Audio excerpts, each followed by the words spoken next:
Hey guys, Kyle of Kyle Visuals here, and today I'm going to talk about my run and gun film set for wedding videography. Let's do it!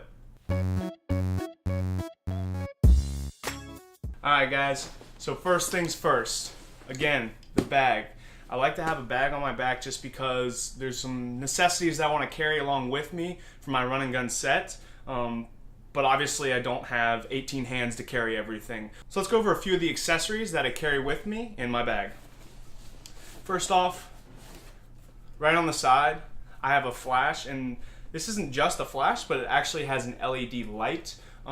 Granted, I don't use this a lot except for low light settings, but it's nice to have, especially when it gets to the reception, because this is usually indoors, or even if it's outdoors, it's usually later at night when the sun's gone down. So you're dealing with a lot of low light, so this is definitely really useful to have, just so you don't have to boost up that ISO too much, and you can keep away from having that noisy film look. Next we'll go on the top here. So I also have a case of headphones here. I always bring headphones to every single one of my film sets to check the audio, make sure I'm not peaking and I'm getting it just right.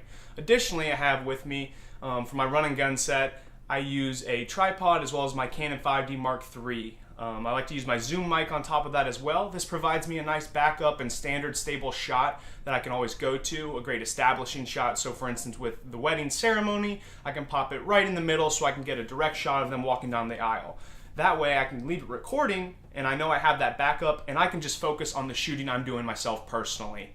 Additionally, it's nice to have my zoom mic, and I'll usually bring with it an XLR set cable. And with this, I can then plug into the soundboard. So that way, during the ceremony as well as the receptions, I can get crystal clear audio from all the ceremony speeches, from all the reception speeches, as well as the preacher, whoever's speaking during the ceremony. I can get some great audio content of that that I can fill in. Additionally, I use the top point of my zoom mic just to get standard atmospheric audio. That way I can underlay that in my music bed or however I want to place it under in the video. And then again, additionally, I do carry a Rode mic on top of my camera, but I'll get to that here in a few minutes.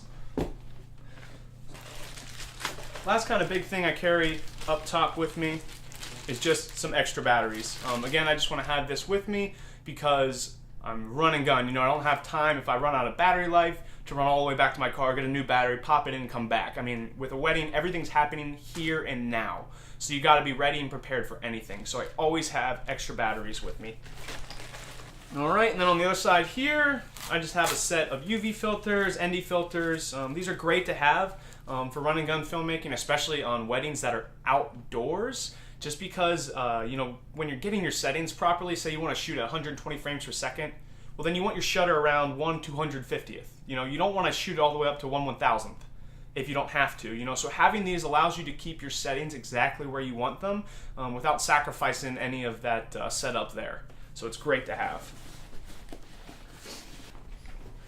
Now, this is an additional item. I don't necessarily bring this every time with me for run and gun filmmaking, but it is nice to have if there's specific shots that your client is asking for. So maybe they want a really clean, stable shot of the kiss. Well, then you might want to have a monopod or something that you can really quickly throw your camera onto and get some really solid balance with. Okay, lastly for my run and gun filmmaking, this is my go-to setup. I use my GlideCam HD 2000 with a Sony A7S Mark II, a 24-240 mm 3.5 f-stop lens with my Rode shotgun mic. The reason I love this setup is because it's very user-friendly, it's very fast, efficient, and you get full control. So for example, if you're using something like a Ronin, well, you got two hands just to grip it and keep it stabilized, right? So you can't keep controlling, the lens length if you need to change your shot or change the focus from close to far.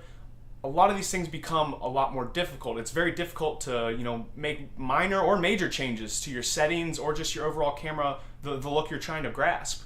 So having something like a Ronin can be really difficult if you're just a one-person camera crew. So 90% of the time, I'm shooting weddings by myself.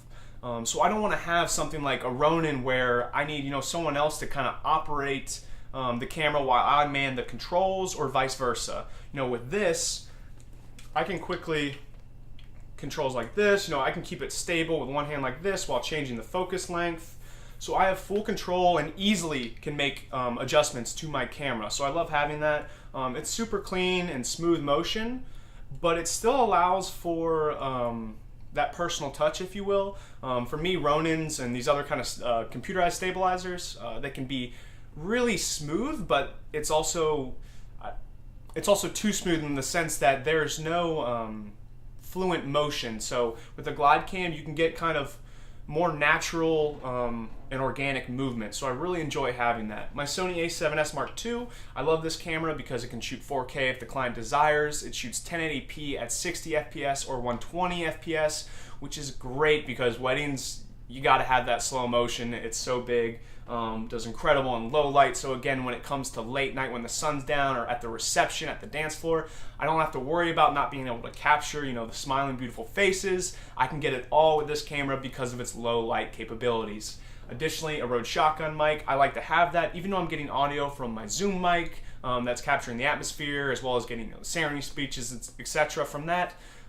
It's nice to have the shotgun because I can get those personal, little beautiful moments that I'm personally seeing with my camera, so up close and personal, getting some nice laughs. So I love having this setup. I guess the last kind of big thing for me personally is it's very easy to remove as well. So say it's something that I just want to get handheld really quick, or it's some whipping pans I want to do, I can easily throw it off and do that. Additionally, pulling it off right there and then just tugging it here to the side, I can pull it out, put a new battery in. Obviously I've got to twist it back and tighten a little bit, but it's very fast and efficient, whereas a Ronin I have to run over, I have to grab my rig to set it down on because you can't just set a Ronin down, and then I have to replace the battery. So it can be such a pain to have these other kind of stabilizers and using these other kind of rigs for your setup. So that's why I always prefer my glide cam for my wedding run and gun.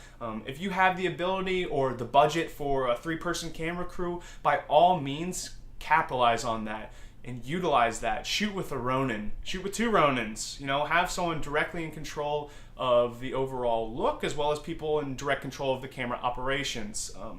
That's great if you could do that. Again, this is just what I personally use when I'm on my run and gun filmmaking set, specifically for wedding videography. Alright guys, that's it. This is my wedding videography run and gun filmmaking setup.